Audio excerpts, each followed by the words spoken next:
আসসালামু আলাইকুম, সবাইকে কেমন আছেন? সবাই আশা করি সবাই ভালো আছেন। এইখানে হচ্ছে আপুটা সবকিছু কেটে কুটে দিচ্ছিল, কারণ আজকে হচ্ছে বাসায় মেহমান আসবে, তাই অনেক অনেক রান্না বান্না আমিও টুকটাক কাজ করতেছিলাম। আমার বোন এদিকে রান্না বসায় দিছে, ভাত আর পোলাও ছিল, ওইগুলা মাত্র 3 রকম রান্না হয়েছে। কত কত রকম রান্না যে করতে হবে, আমি এইদিকে ঘরটর একটু সুন্দর করে গুছাই নিতেছি। আর আজকের মেহমানগুলা কিন্তু সৌদি আরব থেকে আসবে না, তারা আসবে হচ্ছে দুবাই থেকে। মানে 2 জন আসবে দুবাই থেকে, 2 জন সৌদি আরবে অলরেডি আছে। এখানে সামিউ নারিলা হচ্ছে সকালের নাস্তা করতেছে, যদিও বা এখন বাজে 11টা 11:30টার মতো। তো ইলা এখানে নুডলস খাইতেছিল, সামিউ নাগেটস খাইতেছিল। আপু পায়েস রান্না করব, তো আমি দুধটা ঢেলে দিছিলাম। এর মাঝে আমি আবার গোসল টোসল করে আসছিলাম। হাঁসের মাংস হচ্ছে এক চুলাতে, আরেক চুলাতে আপু কই মাছ রান্না করবে সবজি দিয়ে। আর হ্যাঁ, আজকে যারা আসবে তারা হচ্ছে ভাইয়ার বিজনেসের পারপাসে আসবে আর কি। তারপরে এদিকে আপু পায়েস বসাই দিছে। আমার বোনের পায়েসের রেসিপি অনেকে চাইছেন। এই যে দুধ বসাইছে না, এর মধ্যে হচ্ছে 1 মুঠ চাল দিছে আপু, পোলার চালটা। দুধটা ঘন হবে আস্তে আস্তে, চালটাও ফুটবে আর দুধটার সাথে একেবারে মিশে যাবে।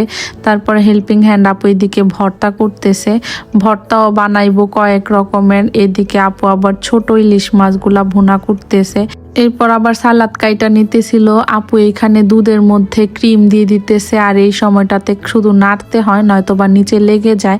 আর আমার কাছে মনে হয় কি আপু যে ক্রিম দেয় না, এই কারণে পায়েস আরো বেশি মজা লাগে। এই তো প্রায় রান্না বান্না শেষ, আরো অনেক কিছুই আছে। ভাইয়া এখানে 3 রকম মিষ্টি আনছিল। আমি ভাবলাম মিষ্টিগুলো আমি হচ্ছে প্লেটে সাজাই নিই ওনাদের দেওয়ার জন্য। তারপরেই তো আমি সাজাই নিছি। মিষ্টিগুলা মজাই ছিল, ছানাগুলা না পুরা দেশের মতো লাগতেছে। আর এই টাইমে মেহমান হচ্ছে চলে আসবে। ভাইয়া শুধু মাছটা বাহির থেকে ফ্রাই করে আনছিল, সব কিছু আপু রান্না করছে নিজের হাতে। আর এই মাছগুলা বাসায় ভাজতে গেলে না পুরা গ্যাস দিয়ে পুরা বাসা ভরে যায়। মানে একটা মাছের কেমন জানি স্মেল আসে, এর জন্য বাহির থেকে ভেজে আনছে, মানে হোটেল থেকে ভেজে আনছে। যদিও বা আপু বাসায় করতে চাইছিল, তবে অনেক দেরি হয়ে যাবে, আর ওনারা যেহেতু দুপুরে খাওয়া দাওয়া করবে। দেখেন কত কত কিছু রান্না করছে, করলা ভাজি, চিংড়ি মাছ, হাঁসের মাংস, লাউ দিয়ে শোল মাছ, তারপরে শোল মাছ ভুনা, কই মাছ, তারপরে হচ্ছে ডাল, ইলিশ মাছ, আরো অনেক কিছু, বেগুন ভর্তা, আলু ভর্তা, শুটকি ভুনা, কালিজিরা ভর্তা, ইলিশ মাছের লেজ ভর্তা করতে করতে প্রায় 20 পদের মতো মনে হয় হয়ে গেছে। আর ওনাদের খাওয়া দাওয়া শেষ, দেখেন সব ওই রকমই রয়েছে, তাই না? মেহমান আসছিল 4 জন, তবে আমার মনে হয়েছে 20 জনের খাবার করা হয়েছে। এখানে আসলে সবাই পরিমাণে অনেক কম খায়, আর এর থেকে কম তো করা যায় না, মেহমানের সামনে কি এত কম দেওয়া যায়। এখন হচ্ছে আমরা খাইতে বসছি 3 জন, হেল্পিং হ্যান্ড আপু, আমি আর আপু 3 জনে। আমরা এখন ভাত খেয়ে নিব। আমি তো ভর্তা নিতেছিলাম, এত এত খাবারের মধ্যে আমার শুধু ভর্তার দিকেই চোখ যায়। আমি ভর্তা অনেক পছন্দ করি, যারা আমার ভিডিও দেখেন তারা তো জানেনই। তো আমি সবগুলা ভর্তা একটু একটু করে নিতেছি। আর আপু আমারে সব সময় বকা দেয় এর জন্য, যে এত কিছু থাকতে তুই খালি ভর্তা খোঁজস। অনেক বড় যে একটা মাছ আছিল না, ওইখান থেকে আপু আমার একটু মাছ দিচ্ছে, যদিও আমি খাইতে চাইতেছিলাম না, তবে এই মাছগুলো অনেক মজা। এগুলা হচ্ছে শেহরিশ মাছ, এই জায়গার সৌদি আরবের আর কি। তারপর একটু হাঁসের মাংস নিয়ে নিলাম। হাঁসের মাংসটা এত মজা হয়েছে আজকে, মাশাআল্লাহ কি বলবো।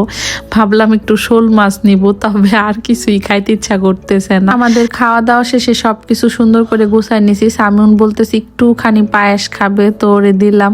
ও আবার পায়েস তেমন একটা পছন্দ করে না, তবে খাইয়া বলতেছে অনেক নাকি মজা হয়েছে। আপুটা সবকিছু গুছানোর পর সবকিছু ধুইয়া দিতেছে, আর এই টাইমে হচ্ছে মাগরিবের আজান হইতেছে। আমি একটু পেপসি খাইতেছি। আমার ভাইয়ের দুপুরে আসার কথা ছিল, তবে ও হচ্ছে আস্তে আস্তে রাত করে ফেলছে, মানে কাজ ছিল তো দুপুরে। আপু বলছিল দুপুরে আইসা খাওয়া দাওয়া করতে, তো দুপুরে আসে নাই, সন্ধ্যার পরে আসছে। আর আসার আগে হচ্ছে ফোন দিছিল ইলা আর সামিউনরে জিজ্ঞেস করার জন্য তোমরা কি খাইবা।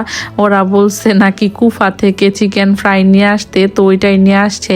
আপু বলতেছে যে বাসায় কত খাবার, এগুলো আনার কি দরকার। আর হ্যাঁ, টেবিলে যে ভ্যাকসিনের মতো দেখা যাইতেছে, এটা আসলে ভ্যাকসিন না। অনেকে আমাকে জিজ্ঞেস করছিলেন এর আগে একবার যখন মেহমান আসছিল, তখন বলছিলেন আপু এটা গ্রামীণ চেকের মতো অনেক সুন্দর লাগতেছে, কোথা থেকে নিছে আপনার আপু। আসলে এটা হচ্ছে সুপরা, এখানে যে পলিথিন বিছায়া তারপরে খাওয়া দাওয়া করে না, পরে উঠায় ফেলে, তো ওইগুলা না ভাইয়া এবার এইরকম আনছে, এগুলা মেহমান আসলে 2-3টা করে বিছায় দেয়। পরে খাওয়া দাওয়া শেষে হচ্ছে উপর থেকে উঠায় ফেলে আর কি কাগজ, এইগুলার মধ্যে সৌদি আরব আর কি খাবার খায়। এরপর রাতে আবার ইলার ফ্রেন্ডরা আসছিল, ওরা এমনিতে এদিক দিয়ে যাইতেছিল, তো ভাবছি ইলার সাথে দেখা করে যাবে, এখন তো স্কুল বন্ধ, দেখা হয় না ফ্রেন্ডের সাথে, তাই আসছে। পরে কিছুক্ষণ গল্প করার পর এখন আবার চলে যাইতেছে।